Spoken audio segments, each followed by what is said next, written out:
Hello everyone, welcome to my YouTube channel Bright Future English Classes। और आज इस video में हम पढ़ेंगे notice writing. Notice writing writing portion का एक बहुत ही इम्पोर्टेंट टॉपिक है जो 6th class, 7th class, 8th class और यहाँ तक कि 11th और 12th क्लास में भी एग्जाम में लिखने के लिए आता है। और आज इस वीडियो में मैं आपको बताऊंगा कि आप एक बहुत अच्छा नोटिस किस प्रकार से लिख सकते हैं। नोटिस राइटिंग लिखने के लिए सबसे पहले मैं आपको बताऊं, हमें एक बॉक्स बनाना होता है और यदि आपने ये बॉक्स नहीं बनाया तो आपका नोटिस इफेक्टिव नहीं होगा। जैसे ही हमने एक बॉक्स बनाया, बॉक्स के सबसे ऊपर, बॉक्स के बीचों बीच हम क्या लिखते हैं, किसी स्कूल का नाम, किसी फर्म का नाम, यानी कि जो भी क्वेश्चन में दिया होता है। मोस्टली अगर हम छोटी क्लासेस की बात करें तभी हम यहाँ पर हर बार स्कूल का ही नाम लिखते हैं और क्वेश्चन में भी स्कूल का ही नाम दिया होता है। लेकिन अगर बड़ी क्लासेस की बात करें तो यहाँ पर किसी भी फर्म का नाम, जैसे किसी कंपनी का नाम, किसी कॉलोनी का नाम या किसी विशेष स्थान का नाम जहाँ हम ये नोटिस लिख रहे हैं वो यहाँ पर लिखा जाता है। उसके ठीक नीचे नोटिस लिखा जाता है और ये दोनों के दोनों जहां तक हो सके आप कैपिटल लेटर में ही लिखें। और नोटिस जहां पर आपने लिखा उससे नेक्स्ट लाइन में लेफ्ट हैंड साइड हम डेट डालते हैं, क्योंकि यहाँ पर मैंने डेट डाली है।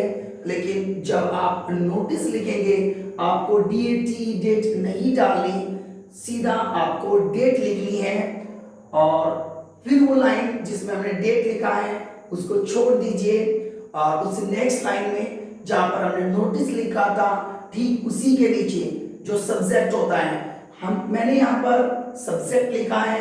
लेकिन जब आप नोटिस लिखेंगे तब आप SUBJECT सब्जेक्ट नहीं लिखेंगे, बल्कि वो सब्जेक्ट लिखेंगे जिसके लिए हम वो नोटिस लिख रहे हैं। फिर हम क्या करते हैं, अपना नोटिस स्टार्ट करते हैं और मोस्टली हो सके तो आप नोटिस जो मैंने सेंटेंस लिखा है उसी से स्टार्ट कीजिएगा, क्योंकि अगर आप इसी सेंटेंस से अपने नोटिस को स्टार्ट करते हैं तब ये ज्यादा इफेक्टिव हो जाता है। ये सेंटेंस क्या है, all the students are hereby informed that, यानी कि सभी स्टूडेंट्स को इन्फॉर्म किया जाता है कि। अब अगर हम स्कूल में लिख रहे हैं तो डेफिनेटली हमारा जो नोटिस होगा वो इसी सेंटेंस के साथ स्टार्ट होगा। लेकिन अगर हम किसी कॉलोनी के लिए, किसी सिटी के लिए या किसी कंपनी में लिख रहे हैं तब हम यहीं पे जहां पर मैंने स्टूडेंट्स लिखा है यहीं पे हम कुछ और लिख सकते हैं, जैसे all the members are hereby informed, all the staff members are hereby informed, all the citizens are hereby informed, all the people of the colony are hereby informed that। यही चीज हम हर बार लिखेंगे। और उसके बाद जो क्वेश्चन में दिया गया है कि हमें इस नोटिस में क्या लिखना है, वो हमें इन 3 या 4 लाइन में, बस इससे ज्यादा नहीं, हमें केवल 3 या 4 लाइन में अपने नोटिस को समाप्त करना है। क्योंकि नोटिस की जो वर्ड लिमिट होती है वो 50 वर्ड की होती है और 50 वर्ड से ज्यादा हमें लिखना भी नहीं है, क्योंकि ये एक फॉर्मल नोटिस होता है, इसमें हम इधर उधर की बातें नहीं लिख सकते। और उसके बाद नाम जो कि क्वेश्चन में दिया होता है, अगर नहीं दिया तो आप अपना नाम लिख सकते हैं, अदरवाइज नाम उसमें दिया होता है। और नाम के बाद क्या होता है, हम पोस्ट क्या, यानी कि जो क्वेश्चन में दिया गया है, जैसे you are the captain of the team, you are the principal of the school, जो भी पोस्ट दी गई है उसको हम ब्रैकेट में लिखते हैं। अब बात करते हैं कि हमें कौन कौन से नोटिस लिखने होते हैं। हमें बहुत सारे नोटिस लिखने होते हैं, तो अब देखते हैं कि नोटिस हमें किन किन चीजों पर लिखने पड़ सकते हैं। जैसे स्पोर्ट कंपटीशन, ये स्पोर्ट कंपटीशन स्कूल में ही होते हैं मोस्टली, जैसे फुटबॉल कंपटीशन हो रहा है या फिर क्रिकेट कंपटीशन हो रहा है या खो खो कंपटीशन हो रहा है। उसके बाद टूर से संबंधित, जैसे हम किसी पिकनिक पर जा रहे हैं, किसी हिस्टोरिकल प्लेस पर विजिट करने के लिए जा रहे हैं, उससे संबंधित नोटिस हमें नोटिस बोर्ड पर लिखना होता है। और उसके बाद कोई कैंप लगा हुआ है, चाहे वो डोनेशन कैंप हो, चाहे अदर कोई कैंप हो, उससे संबंधित नोटिस कैसे लिखते हैं। एक नोटिस होते हैं हमारे, जैसे किसी कॉलोनी वगैरह में वाटर सप्लाई नहीं हो रही है या हमें वाटर सप्लाई की आवश्यकता है, इलेक्ट्रिसिटी सप्लाई सही नहीं हो रही है या उसमें कोई बाधा आई हुई है, वो हमें ठीक करानी है। फिर होता है साइंस एग्जीबिशन या आर्ट एग्जीबिशन, किसी स्कूल में लगा हुआ है। या फिर लॉस्ट एंड फाउंड, लॉस्ट यानी कि कोई चीज हमने खो दी है और उससे संबंधित नोटिस हम लिख रहे हैं नोटिस बोर्ड पर। और या फिर फाउंड, हमें कोई चीज मिल गई है तब हम नोटिस लिख रहे हैं कि भाई ये चीज हमें मिली है, अगर किसी की हो उसकी पहचान बताए और हमसे ले जाए। और रिलीफ फंड, जैसे कहीं फ्लड वगैरह आया है या कोई नेचुरल डिजास्टर वगैरह आया है, तब उनके लिए जो उसके विक्टिम्स हैं उनके लिए हम अगर कोई फंड इकट्ठा कर रहे हैं उसके प्रति हम नोटिस कैसे लिखेंगे।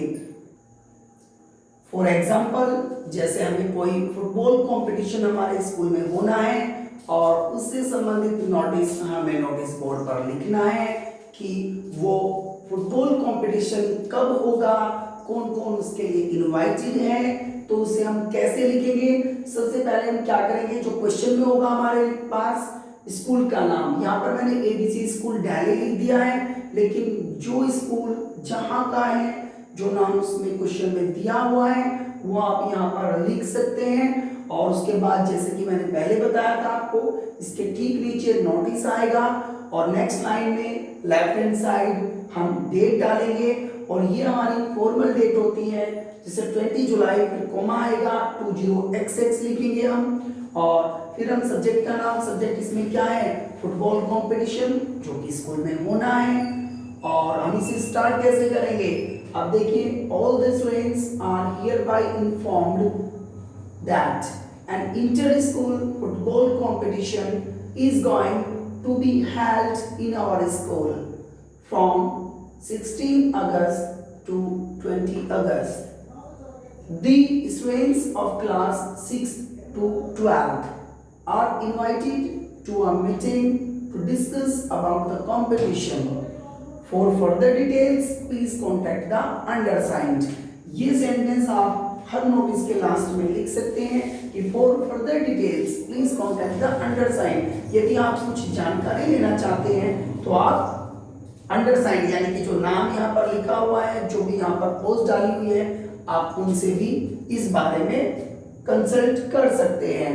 और यहाँ पर नेम आएगा और नेम के बाद यहाँ पर पोस्ट आएगी। तो ये था हमारा नोटिस का जो फॉर्मेट है और किस तरीके से आप लिखेंगे। आई होप आप लोगों की समझ आया होगा।